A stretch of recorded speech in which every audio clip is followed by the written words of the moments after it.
विधायक दल की मीटिंग चल रही थी। मुख्यमंत्री जी ने मुझे कहा, गुड़ा मेरी जिंदगी का सवाल है, किसी भी कीमत पर ये डायरी निकाल के ला, किसी भी कॉस्ट पे निकाल ला। लाल डायरी का राज अब जनता के बीच में जब तक नहीं आएगा, सदन और सड़क पर हमारी लड़ाई जारी रहेगी।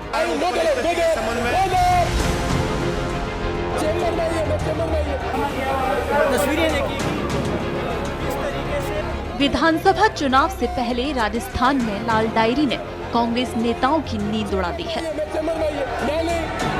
पहले गहलोत मंत्रिमंडल से बर्खास्त और फिर कांग्रेस पार्टी से निष्कासित राजेंद्र गुड़ा जब विधानसभा में ये डायरी लेकर पहुंचे तो प्रदेश की सबसे बड़ी पंचायत का सदन भी जंग का अखाड़ा बनता नजर आया।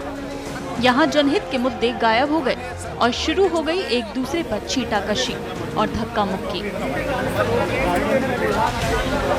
दरअसल गुड़ा डायरी लेकर स्पीकर सीपी जोशी की कुर्सी तक पहुंच गए और इस लाल डायरी को टेबल करने की मांग करते रहे। गुड़ा यहीं तक नहीं रुके, उन्होंने संसदीय कार्य मंत्री शांति धारीवाल का माइक नीचे कर दिया। धारीवाल गुड़ा को सदन से बाहर निकालने का प्रस्ताव रख रहे थे। तकरार बढ़ने पर कांग्रेस विधायक रफीक खान बीच में आ गए। हंगामा बढ़ता देख स्पीकर ने विधानसभा की कार्यवाही स्थगित कर दी। गुड़ा ने कांग्रेस विधायकों पर मारपीट के आरोप लगाए। गुड़ा ने कहा कि इस डायरी में सरकार के काले कारनामे दर्ज हैं, जो सभी के सामने रखना चाहते हैं, लेकिन उन्हें सदन में ऐसा नहीं करने दिया गया। लाल डायरी से क्यों डर रहे थे? उन्होंने मेरे से क्यों छुना? क्यों मुझे नीचे पटका? क्यों मेरे से छीन के ले गए हो? मैं तो पूरी डायरी टेबल कर रहा था, पूरी डायरी टेबल कर रहा था। सारा का सारा आर्थिक लेन देन तो 2 नंबर में हुआ। 2 नंबर में धर्मेंद्र राठौड़ के द्वारा मुख्यमंत्री जी के नाम लिखे हुए हैं, उसके अंदर वैभव गहलोत के नाम लिखे गए हैं। और क्रिकेट के चुनाव के अंदर किसको पैसे कैसे दिए, राज्यसभा में कैसे दिए, सरकार के संकट में किस किस एमएलए को कितने कितने पैसे दिए, किसके द्वारा दे, पैसे आया कहाँ, पैसा गया कहाँ, सब कुछ था उसमें। लॉरेंस बिश्नोई केंद्र की जेल में से काम कर रहा है, उस तरीके से बाहर काम करते हैं लोग, ये सारे के सारे लोग।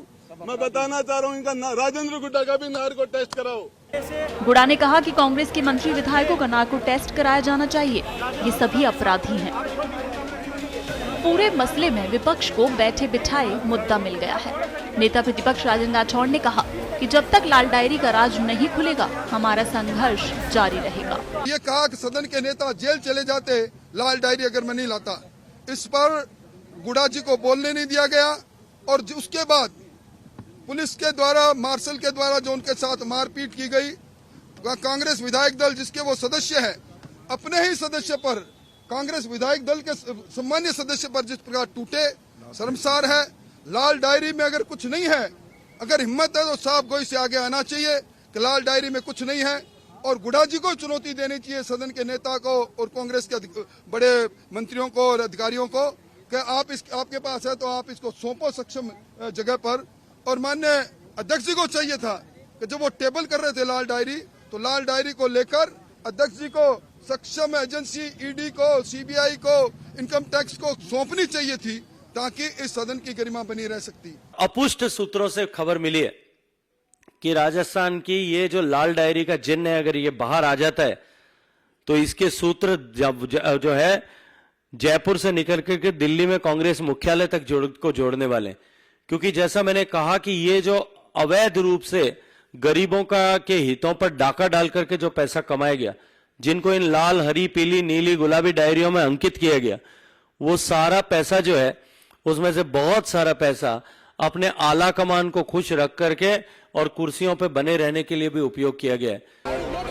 चुनाव से पहले बर्खास्त मंत्री राजेंद्र गुड़ा ने लाल डायरी में सरकार के भ्रष्टाचार दर्ज होने की बात कहकर कांग्रेस की मुश्किलें जरूर बढ़ा दी हैं। लेकिन अब सवाल ये कि गुड़ा को लाल डायरी की याद बर्खास्तगी के बाद ही क्यों आई?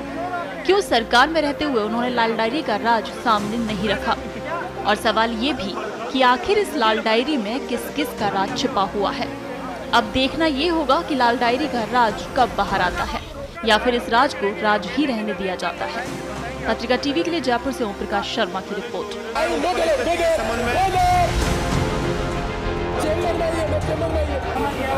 तस्वीरें देखिए।